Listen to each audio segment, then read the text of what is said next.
Welcome to the last word on rugby, your inside track to the latest news on the Springboks and the 4 United Rugby Championship sides of South Africa. We have a big squad to unpack. We'll get into the box as soon as possible, but we will also look at how the 4 URC franchises of after the opening rounds and the November break coming along, with the Stormers steadying their pace at the top of the log, but the Lions dwindling at the bottom. If you haven't yet, click that like button, subscribe to the channel. You are tuned into the last word on rugby, and here with me to unpack the box up first, Mike Greenaway and John Goliath.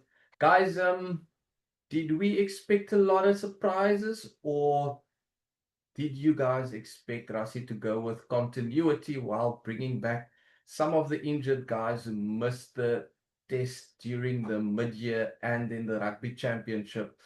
For me, the surprise, and I think for everyone, is that call-up of Zachary Porthen of the Stormers, the young tight end. I think that's about it. I don't know how you guys look at it. If you can dive into it with me, what do you make of that box squad that's been announced for the 5 tests in Europe? Look, I think the first thing is that is a seriously powerful squad. That is 36 players there. I can't really find too much fault with that squad. It's really strong. Look, yeah, we're seeing more and more of those double World Cup winners slowly kind of getting filtered out. If people raise their eyebrows that Bongi and Bonambi's not there, Vincent Koch, but really, I think some of it's form related. I could see that coming, and I think Rassie is sending out a very clear message. That if you drop your standards, if your form isn't where you should be, no one is immune. It doesn't matter how many gold medals you've got in your mental piece. If you're not performing, if you're not delivering, then the next guy gets his chance. Look, I mean, Bongi did have some family issues. I think he was dealing with it. He hasn't played as much, but I also think his form in the URC leaves a lot to be desired. And Rassie's put him on standby, so I think he's kind of put a pause button on him and said, "Well, it's up to you now. Let's see what you can do in the URC." And I think that's an important thing to understand, that Rassie watches that URC very closely, and the guys who are performing get rewarded. I mean, like we saw, Gerard Steenekamp and Johan Grobbelaar. Minchobi's was a guy who didn't play for a long time, but he didn't sulk. He put his head down in that red scrum cap, and he's delivering in the URC, and he's back in the box. So, Rassie's sending a message there too. I could go on for half an hour, but John, your thoughts? There's so much. Yeah, the squad for me is definitely stronger than the one that's been operating in the Rugby Championship. I think the return of a Jean Klein is big in terms of the lock stocks, and because it's 5 tests, so they are going to have to rotate. Gerard Steenekamp's return will also take a lot of pressure off Ox. I think Ox has probably played more minutes this year than Rassie would have liked. Yeah. So the return of Gerard Steenekamp for me is also a big bonus. So for me, the squad is definitely stronger. If we look at Zachary Porthen, he's obviously the bolter. And for me, on the end of year tour, you need a few bolters. A couple of guys coming out from the cold, not necessarily going to feature in the test matches, but guys coming through, just checking out the Bok culture, what you actually need to do on a daily basis to be test match ready. So for me, it's an interesting selection. But for me, he's also been very good in the URC. In the first couple of matches, the Stormer scrum has been dominant to say the least. I think that's been their biggest weapon and probably why they're sitting on top of the log at the moment. But yeah, the box squad definitely stronger than the one that featured in the rugby championship. Yeah, and we're talking about Zach coming in. I think this is the Springbok fans slowly seeing the likes of Trevor Nyakane, Vincent Koch, even Frans Malherbe. We have no set time of when he will be back. He's currently doing rehab. John Dobson told us he's currently doing rehab, and they'll revisit him hopefully next year, early next year, to see where he is in terms of returning. I mean, currently a guy like Neethling Forshire out with a broken arm, so it was necessary for Rassie to bring in I feel a new prop, because you need to look past the 30 to 34, 35-year olds in the squad. He's not necessarily going to feature in a lot of matches, but maybe there's scope against an Italy or Wales. He has been featuring in the URC more and more, so maybe there's a scope for him for a debut there. But like John said, I would think it's the perfect time to expose him to that culture of what it means to tour with a box, and groom him to take over from those guys that are nearing the end of their game. Yeah, and Leighton, yeah, you look at that squad, and something I see that is emerging is that there is a growing group of younger guys, sort of 24 and under. That group is kind of slowly but surely getting bigger. And then there's that group of mid-30s double World Cup Springboks who are getting sidelined. That group is getting exponentially bigger as well as the younger guys come in. And, the 1st of October, a couple of weeks ago, was a very significant date. It passed us by, but that is exactly 2 years to the 2027 World Cup. October 1 is the first match of that 27 World Cup. So it's 2 years since the Springboks won in Paris and 2 years to go. So, we're at that watershed now where and Rassie is it's kind of like he's almost on a time schedule as he's slowly sifting out the older and the youngers. And I mean, those guys under 24, Zachary now is there, Ethan Hooker, Kanan, Sasha, Jan Hendrik Wessels, and that group's going to get bigger. And by the time in 2 years' time, they'll be experienced. They'll be experienced players. Yeah, John, I don't know what your take is on where you want to see the sort of the changes for this tour. Do we spoke about it earlier and briefly in a previous episode, but we don't see the rugby championship squad, that team that was there playing all of the games, or 4 out of the 5 games. So where are we looking at bringing in those guys that need a little bit more experience, more time, those coming back like a Johan Grobbelaar, and resting a Malcolm Marx or resting a Ox?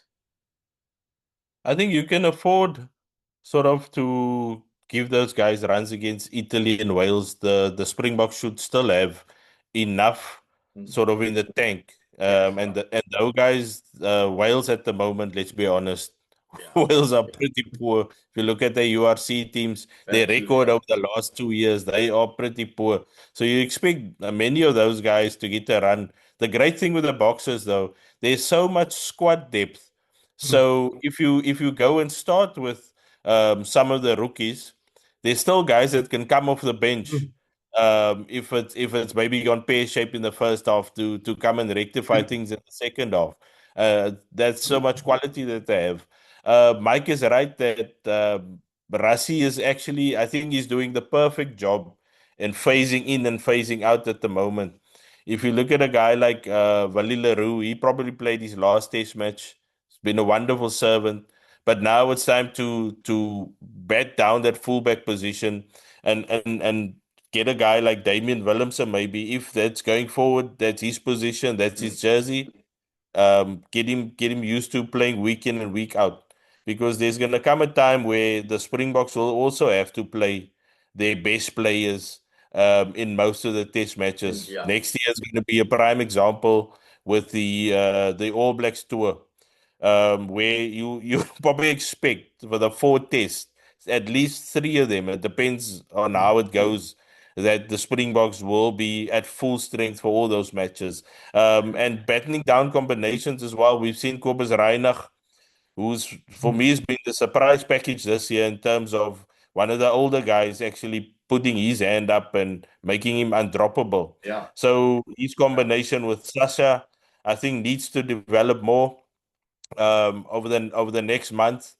In terms of a halfback combination, there's been a lot of chopping and changing at halfback because you've got 3 quality fly-offs, you've got Kobus Reinach, and you've got Grant Williams, and Krap is also still in the mix. So for me, it's important to give guys exposure.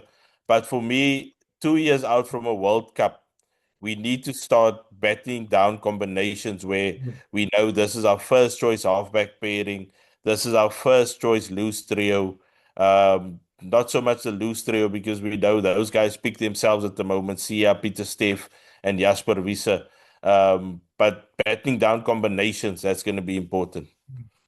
And talking about the options Rassie's got on this tour, and how he is going to be able to give guys opportunities, is the significant thing there for me is that Rassie managed to secure those Japanese players for 2 extra games. I mean, that's 9 of his, most of them first choice players were not going to be allowed to play in the first game against Japan, the one that's coming up on November 1, and the 5th game against Wales. I mean, to secure all those guys, so he's got all 36 players available for 5 games, which, I mean, when you consider that those Japan-based players include Peter Steff, Malcolm Marx, Cheslin, Damien de Allender, Jesse Creel. I mean, that's serious firepower that he's managed to salvage. I mean, Fine, yeah. no other international coach, I think, would go to the Japanese clubs and say, please, can I have these players? I mean, everyone just assumes it's an international window, they can't play.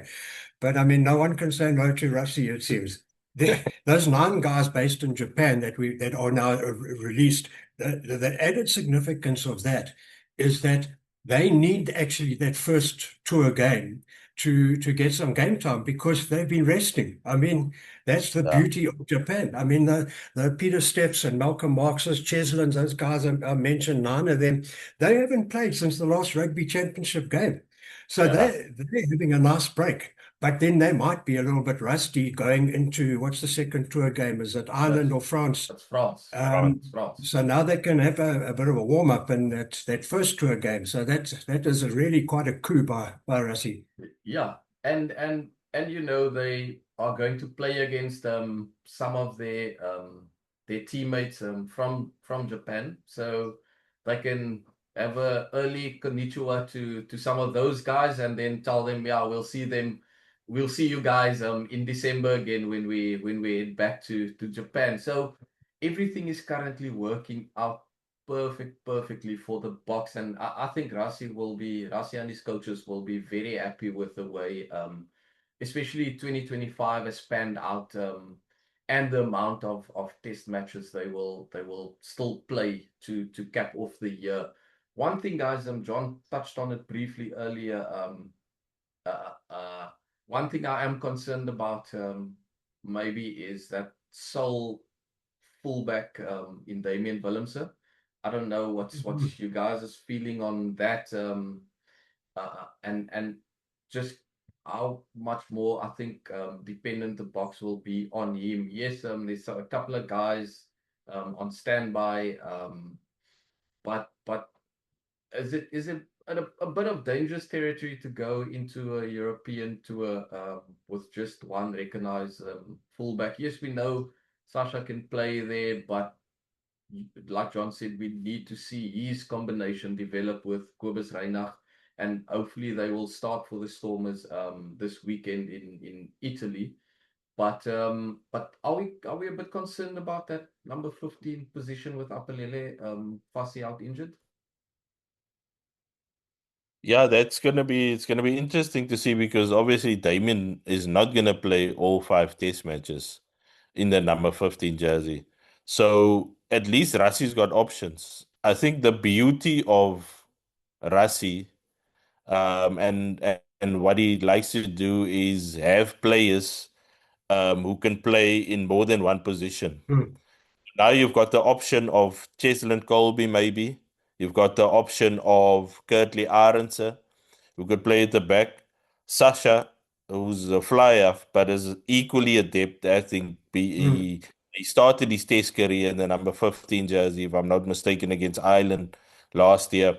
So, because if you look at the options in the URC at the moment, would there be somebody who automatically walks into this Bok team or on the bench in the 15 jersey?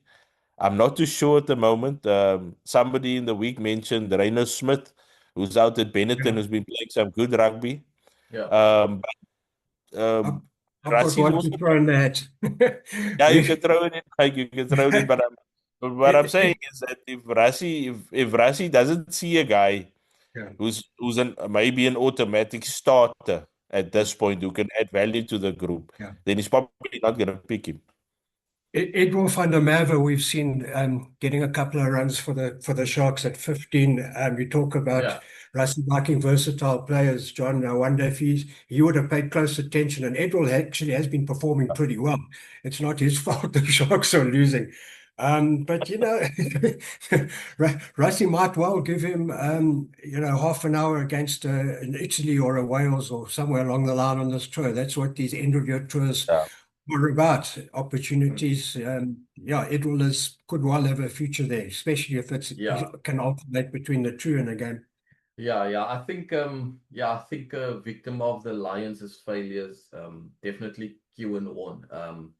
I Oh, mean, yes. the talk of the town when it came to a solid fullback at the back who can attack, but is also secure under the high ball, and that left boot just sends a ball packing over the 50, 60 meters when he punts it downfield. So I think he's been pretty unlucky not getting that nod as a specialist 15. But like you guys say, it's all about being versatile in that box setup. I mean, another guy, if I can veer off quickly, who was unlucky to miss out was Vincent Chatuka. But then you have BJ Dixon as a 7, and he's been massive for the Stormers since his return from injury.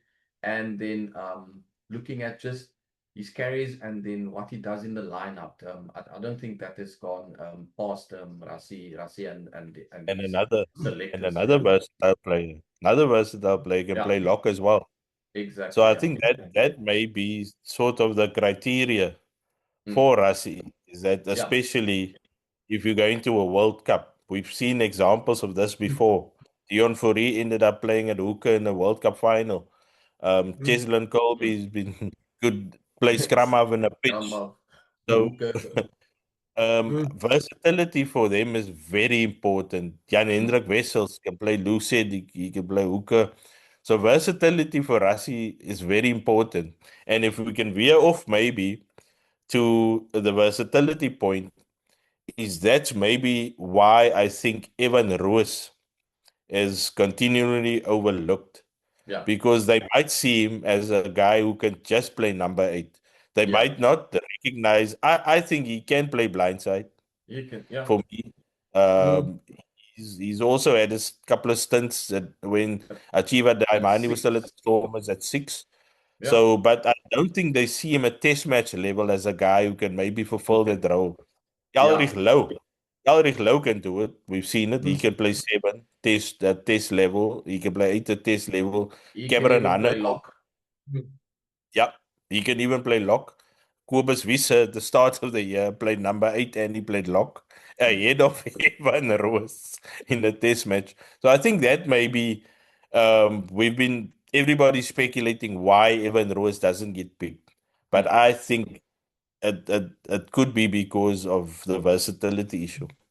Yeah, that's the same. I think the same thing that's keeping Jarno Augustus Trocchi out of the box squad at the moment. That playing that versatile role and having versatile players in the setup. Speaking about those guys playing very well for their franchises, guys, some very good performances from the Stormers. They're aiming to end unbeaten. I think it would be the first time on tour when they face Benetton this weekend. The Sharks need to set things right after their dismal performance. And then the Bulls looking to get one over Glasgow, that side of the world. I don't know about you guys, but I would like to on Saturday, first up, when the Stormers play, I would like to see that combination of Kobus Reinach and Sasha Feinberg Ngomezulu going, and then Zach Porthen getting some more game minutes under the belt before they head back to the Springbok squad. I think Kobus Reinach is a massive addition to the Stormers. I think that's probably the one position where they probably feel like they need a bit of star quality. They've got Stefan Angere there, and Imad Khan, both good players, but I think Kobus Reinach just takes you to another level in terms of his scrum off play, his experience. He's now the starting Springbok number 9. It just elevates that team. And having him and Sasha there as a combination is going to be extremely dangerous. So imagine a backline now of Kobus Reinach, and you've got Sasha Feinberg and Ngomezulu at 10. You've got maybe Damian Willemse at 12, Warwick Gelant at 15. There's playmakers galore there. Yeah. And once they get going with their pack, how their pack is firing at the moment, woo, we could see some magic on Saturday. Can you send some of those guys to Durban, John? You have enough Springboks, mate. You have enough Springboks. They're just not doing the thing. And that's the problem when we get to talking about the Sharks. But no, Leighton, where do we want to go now? Yeah, we No, want to go talk with the about Sharks. the Sharks and the Lions and just Yeah. what yeah, the Lions got the win, but it wasn't the most convincing win ever this past weekend, and they're facing a resurgent Ulster side on Saturday, and it looks like more bad news after that win in Durban for the Irishmen. Yeah, look, I don't think the Lions have necessarily turned the corner because they won that game last week against, the Scarlets really are not up to much. One side, yeah. I thought the Lions were still pretty poor. Dr. Redefined winning ugly, I think, was the headline on one of our pieces. Well, that Scarlets team comes down to Durban, where if the Sharks can't put them away, then yeah, well, okay. I don't think that. I think they will. I think that all those Springboks who played the week before against Ulster are going to play again. They all are down at training. So everyone is asking what's wrong with the Sharks, and they've got so many Springboks. And my answer, and how long have we got to talk about this? We've got to speak all day. But the problem is when the core of your team are Springboks, you can't really have a pre-season. Let me give you an example. Pre-season for the Sharks, John Plumtree was working with 8 players. I'm not joking. There was more assistant coaches and coaches than there were players. Yeah. I'm not. It's actually a fact. JP Peterson on the wing. Because they got 12 guys playing in the rugby championship. So now what happens is that the Sharks as a team don't have a pre-season. And then you have all those Springboks, 12 of them coming back. Now they're coming off the high of a rugby championship. Now they come into the Sharks team, and I don't know. It's very hard to keep up that level of intensity.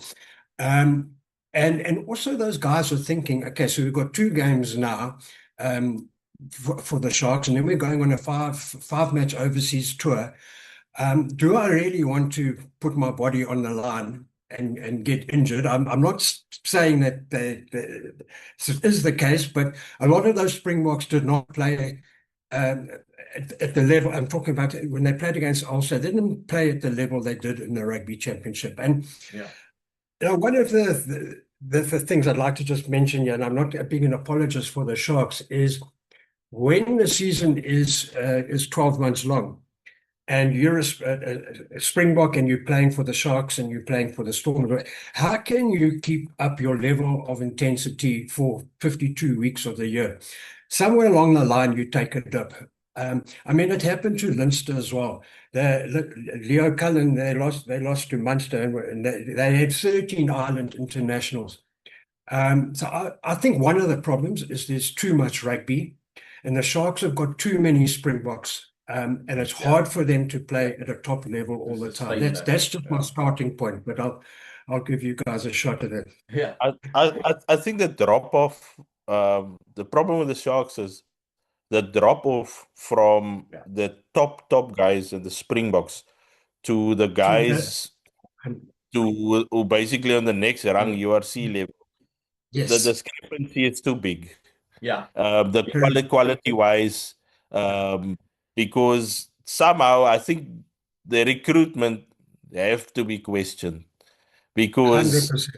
you're very top heavy, but you don't have that solid, that next year who's your solid URC journeyman type of player, which I actually think the Stormers have got that level right. Good. They got it The down. Stormers have got that level right, because if you look at their team, they've got guys like Ruben van Heerden, who is not who can play for the Boks, who's definitely that quality. Not as good as the top locks in the country, but he's still a very, very good player. Evan Roos at number 8 can play with the Boks. Very, very good player. Ben Jason Dixon, obviously, he's been called up now. But that second level, where you've got your top level of your Damian Willemses, your Sasha Feinberg and Ngomazulus, those players, when they are not there, guys like Warwick Galant come in and step in, very good player. Yuri Mattia has grown a bit for me this year. He's starting to sort of, I think, get his game together. It's also been helping the way they've been playing, more tighter approach. And that has been the problem with the Sharks. So sort of that drop off from the Springboks is alarming. And I think when all the Boxers contracts, I think they still may be going to the 2027 World Cup in terms of the contracts with the Sharks. That's a distance. So I think after that, the Sharks will definitely have to go. They have to start now, actually, where they get their recruitment right. When sort of we'll see a lot of those Boks probably retire at the end of 2027. John, you've absolutely nailed it. That is the whole problem at the Sharks, is when the Springboks go, and you got a whole bunch of them going, like 12 or 13 going. They got too top heavy. They seem to be aware of it, and they are now working very, very. They're very focused on developing from the bottom. The under 19s and under 21s are looking really good. The problem is fans are notoriously impatient, and it's going to take a year or two before the Sharks have those players coming through that are of URC standard. I'm hearing that there's moves afoot to maybe have a scapegoat to these problems going on at the Sharks. I think it would be unfair if it was John Plumtree that gets the axe, because he didn't do the recruiting. I mean, you're as good as ingredients you've got. I mean, if I can use a chef analogy of, John Plumtree's making a cake that is going to be of a quality that Ox and Chair will want to eat. He's not going to be able to do it because he doesn't have the ingredients. Yeah, yeah. No, it's the break. I think this November break will be interesting for the URC teams to just assess where they are. They have the last weekend of games ahead, starting with the Bulls going up against the Glasgow Warriors, one of the teams that they really want to beat on Friday, and then heading into the Lions, Stormers, Sharks this Saturday. Hopefully there will be some guys who will get to show Rassie that hey, you forgot about me, but I'm still here for any call up.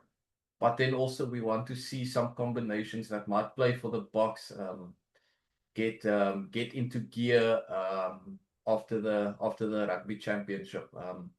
It's going to be crucial for the Boks to hit the ground running against Japan. We know it's 5 games and then it's the 2027 World Cup pool draw, so the Boks will want to be either number 1 or 2, but they can still afford a 3rd place to get a better pool drawing on the 3rd of December. Well, that's all we have for you for this week on the Last Word on Rugby. If you haven't yet, click that like button, subscribe to our channel as we bring you the latest news on the Bok front. They will be heading out to Europe pretty soon. They're heading to England first, where they take on Japan at Wembley. For all the South African English